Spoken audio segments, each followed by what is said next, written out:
By the way, if you don't know the statistics, 84% of what chiropractors treat are back pain, neck pain, and headaches. We treat neuromusculoskeletal. And then say for you, in our office, we treat neuromusculoskeletal systems. We don't treat visceral systems. We don't see them, we don't treat them. I'm telling you, stay away from it. Would it be comfortable to say if those present, we refer out to the appropriate physician? Oh, you have to. Yeah. You want credibility and say, when we get those problems, I refer them to the proper specialist. You do not want to be talking about you treating visceral symptoms on that stand with an 8th grade educated juror that thinks of chiropractors as popping a neck. Well, popping a neck doesn't treat cancer to an 8th grade educated juror. Okay, so that's the answer. But what you want to do is get back to what you treat. So that's how you handle it, but then go back to what you treat. And if people come in for any of those problems, you send them to the proper specialist. That's how you answer that.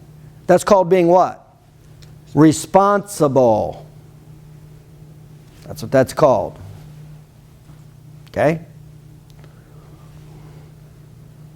The statistics are 84% neuromusculoskeletal, low back pain, neck pain, headaches. 9% neuromusculoskeletal extremities, elbow, knee, but you're still neuromusculoskeletal. Okay?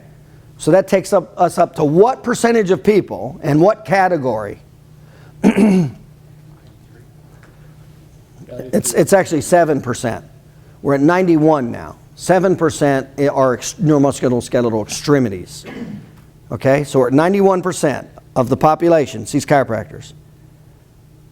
The rest of it, the rest percent is somatovisceral. Somatovisceral. So 9% of 8%, 9% of a measly 8% is somatovisceral, and that's the number that has created paradigm shifts, low utilization, and negative name recognition. 9% of 8%. You know what number that is? In the big picture? 0.002. And that's what they're fighting for. And that's what has destroyed chiropractic's paradigm shift and name recognition and utilization and credibility. 9%, 0.00 something, okay? Here's the last piece of the puzzle you need to know. Of that 9% of 8%, what percentage of them came in on their own and because they recognized chiropractic is treating that problem, asthma, allergies, bedwetting? What percent? 20%.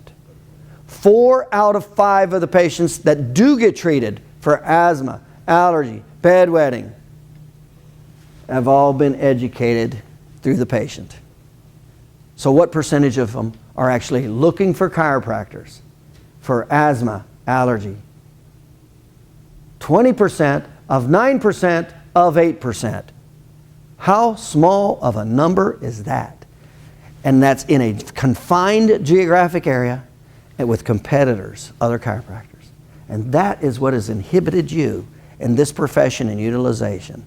That small, piddly ass number over 100+ years. You should be sick. And how forceful are they in supporting that? The subluxation zealots, the tick people. They're nutsos. If you're watching this, you're a nutso.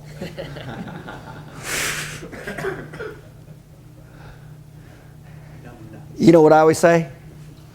If I said to the tick people, I said, if your retirement account grew at the rate of chiropractic, 8% over 125 years, what would you have done with your financial planner? Fired them. You'd have fired them. So you don't change the path, you don't change the strategy, and you don't fire them when it's affecting your retirement account. It's called insanity. But when yeah, it is. It's total insanity. And it's all because of 20% of 9% of 8%. Now you're at 0.0000004% of the population at large. You see how crazy this is? You got about as much luck almost as somebody coming in and wanting to buy a tire from you. I would say all the offices I opened, all the years I practices, 600,000 visits. Do you know how many patients came in to have their subluxations checked or corrected? Not one. Not one. How many of you guys had patients come in and on chief complaint, they go, I want my subluxations checked. I want my subluxations corrected. Just the one that was brainwashed by another guy. One in how many years? 6. How long? 6 years. So let's hang our whole hat on such a small, piddly number to destroy the credibility of a whole and utilization of the whole profession. You see? It's a crazy profession. It's crazy.